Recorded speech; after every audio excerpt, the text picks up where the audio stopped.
जय सिया राम, जय जवाहर। अभी जो सरकार है, बीजेपी की सरकार, उन्होंने फिर से एक्सप्रेसवे जो कि रायपुर के मुख्य हृदय स्थान पे है, गढ़ी चौक पे जो है, और यहाँ डीके से जो चालू होता है, डीके से लेकर घड़ी चौक तक के, और इधर आपका जो बॉम्बे मार्केट तक का जो है, इसे फिर से पुनः बनाने के लिए प्रारंभ करेंगे, ऐसा करके पारित कर दिया है कुछ पैसे।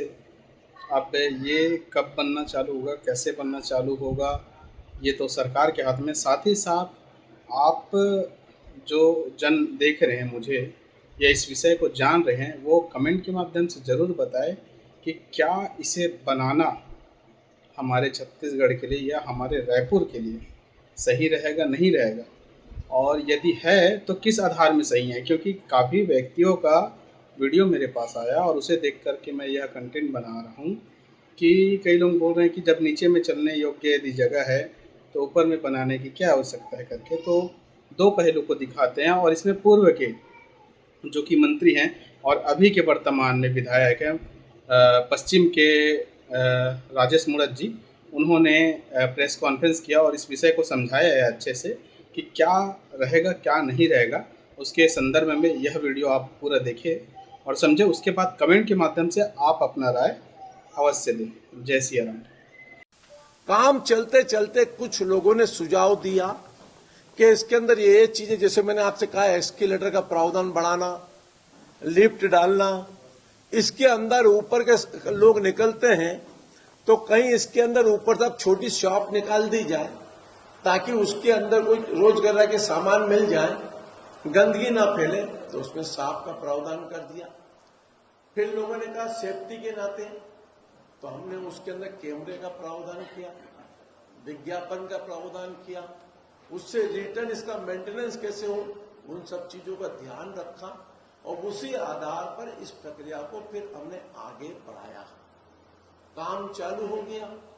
काम चालू होने के बाद 2018 में इसको कंप्लीट करना था, लेकिन जो एजेंसी थी उसके यहां तकनीकी तकलीफ आ गई।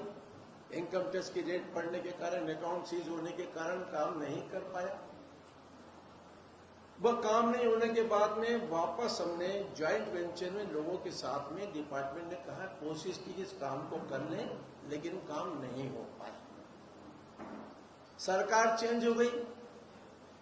सरकार चेंज हो गई तो अब इस बात की गंभीरता से आप देखिएगा। सरकार ने कहा, कांग्रेस के मित्रों ने, माननीय मुख्यमंत्री ने कहा कि स्टाइवाक नहीं बनना चाहिए। पीडब्ल्यूडी विभाग ने कोई आदेश नहीं निकाला। पीडब्ल्यूडी विभाग ने कोई आदेश नहीं निकाला। माननीय मुख्यमंत्री जी ने कह दिया, जांच बिठा दी 3 स्तर पर। पहली जांच जनप्रतिनिधि माननीय सत्यनारायण शर्मा जी के नेतृत्व में, उसमें जनप्रतिनिधि सबका इन्वॉल्वमेंट किया। दूसरी जांच प्रमुख सचिव सीएस की अध्यक्षता में एक कमेटी। तीसरी टेक्निकल जांच कलेक्टर रायपुर की अध्यक्षता में एक कमेटी। जो सर्वे हुआ उसकी डिटेल, और फिर सर्वे का पूर्ण सर्वे करा करके उसकी डिटेल जानकारी कि सर्वे गलत तो नहीं है। जो कांग्रेस पार्टी जब से वो आरोप लगाना चालू की कि सर्वे फर्जी है, ये है, वो है, उसकी डिटेल जांच की, सर्वे कर लिया, सब कुछ किया, तो उसकी संख्या पैदल चलने वालों की बढ़ी हुई आ गई। ये मैं नहीं कह रहा, समाचार पत्र कह रहे हैं, सब लोगों ने लिखा है, और वो सरकारी सर्वे में ये रिपोर्ट आई। टेक्निकल सर्वे भारतीय शासन रायपुर कलेक्टर की अध्यक्षता में कमेटी 27 जनों की बनी। उन्होंने सिफारिश की कि शहर की आवश्यकता को देखते हुए इस स्काईवॉक को कंप्लीट करना चाहिए। कलेक्टर रायपुर भारती दासन।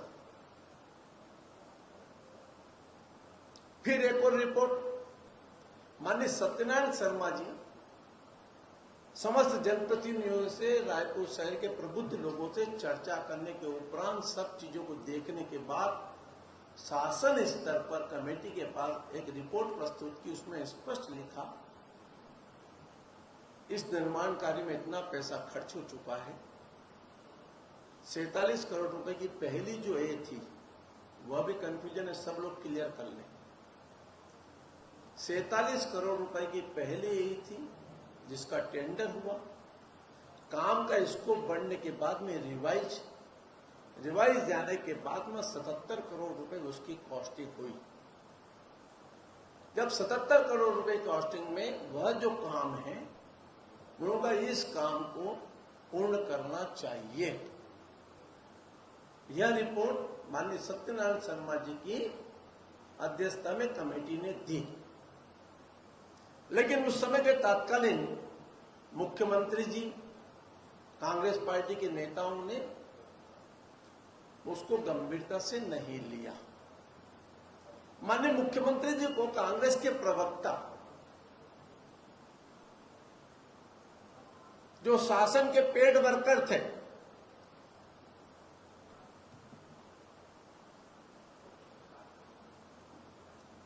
सिंह, उन्होंने एक आवेदन दिया और आवेदन में लिखा, तो माननीय मुख्यमंत्री जी ने, मेरे पास वो आवेदन की कॉपी भी है, मैं पहली बार किसी को, तो मैंने कहा, हंसी आई मेरे को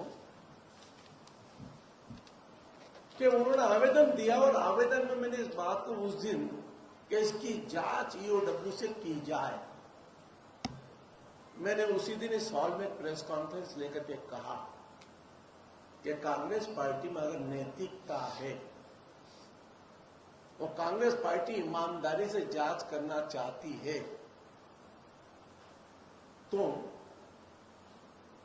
हाई कोर्ट के किसी रिटायर्ड जज की अध्यक्षता में कमेटी बना करके जांच करा दे। मेरा उस समय का सचिव आज का सीएस है, मेरे उस समय का ये आपका सी है, टेक्निकल रिपोर्ट आपके पास है, प्रशासनिक स्वीकृति की फाइलें आपके पास है, सरकार में आप बैठे हैं। सच को आज किसका भाई? मैंने तो कहा नहीं की।